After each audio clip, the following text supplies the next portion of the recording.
Have you ever felt like you're working your heart out, but nobody seems to notice? We're always told that hard work is the key to success. Just put your head down, do the work, and everything will fall into place.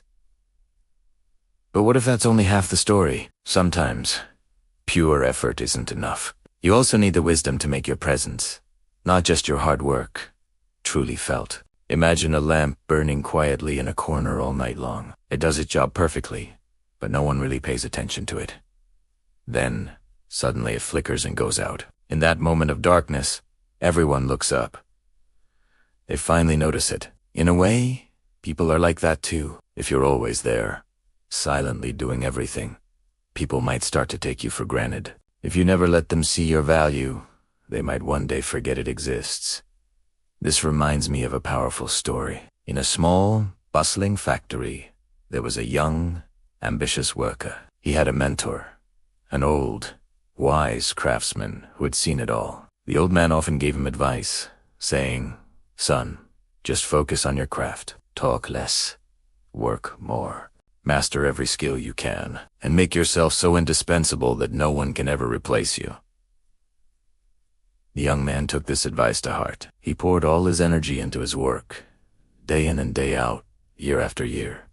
He became a master of his trade. A decade later, the old craftsman retired, and the young worker stepped into his shoes. He was skilled, he was dedicated, and he was proud. He believed he had followed the perfect path to success. But as time went on, a sense of unease began to creep in. Esa other is less skilled than him, getting promotions and pay raises, while he remained in the same position. Frustrated and confused, he decided to visit his old mentor. The old man, now enjoying a peaceful retirement, greeted him with a warm smile. "You look troubled, my boy.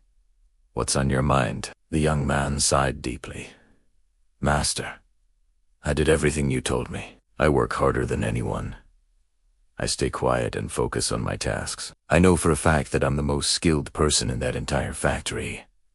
Yet, others climb the ladder while I stay put. My salary hasn't budged in years. I just don't get it." The old craftsman listened patiently, a thoughtful look in his eyes. He then asked a simple question.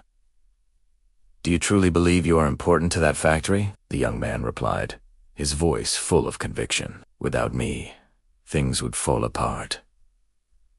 The mentor leaned forward slightly. "Then," he said, "do something different tomorrow. Take the day off. Tell them you need a day of rest."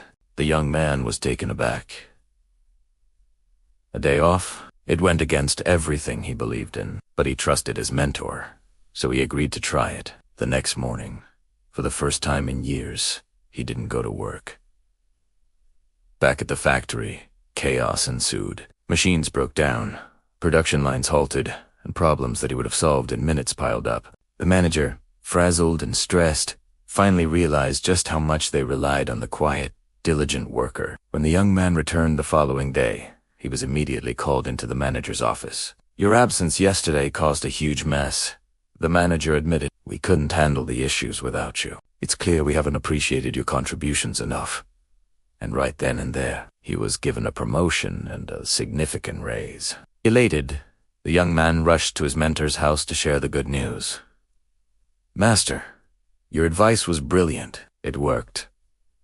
They finally see my worth." From that day on, he had a new strategy. Whenever he felt overlooked or underappreciated, he would simply take a day off. And just as he expected, every time he returned, he was met with a renewed sense of respect and value from his superiors. It became his secret weapon for climbing the company ladder. This pattern continued for several months. He felt powerful, in control. But one morning, he arrived at the factory gates, ready for another day, only to find he was locked out. The security guard handed him a letter.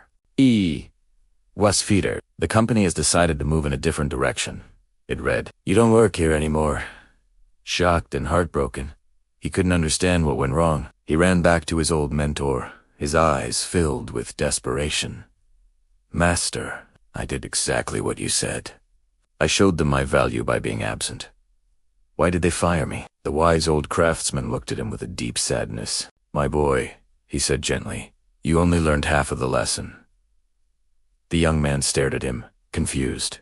Half the lesson. The mentor nodded slowly. Yes, you understood the first part perfectly. When a lamp shines continuously, people eventually stop noticing its light. Only when it goes out do they realize how much they needed it. But you forgot the second, equally important part. He paused, letting the weight of his words sink in. If that same lamp keeps flickering on and off, again and again, people lose trust in it. They stop relying on it, and eventually, they replace it with a new one that's more dependable. The young man stood there in silence, the truth hitting him like a tidal wave. He finally understood. This story isn't just about a factory worker. It's about all of us. In our lives, we often take the most consistent people for granted: our family, our friends, the ones who are always there for us. We only seem to realize their true worth when they're gone. So, here's the real lesson. Don't wait for absence to teach you the value of appreciation. Cherish the people who are consistently in your life, right here, right now. And if you want others to value you, don't play games by disappearing to prove your worth. Instead, be present, be consistent, be reliable. True success isn't just about being seen when you're gone. It's about being trusted because you're always there. That is the real and often difficult balance of life. Thank you so much for watching. If this story resonated with you, please hit that like button and subscribe for more content that makes you think. We'd love to have you as part of our community. See you in the next video.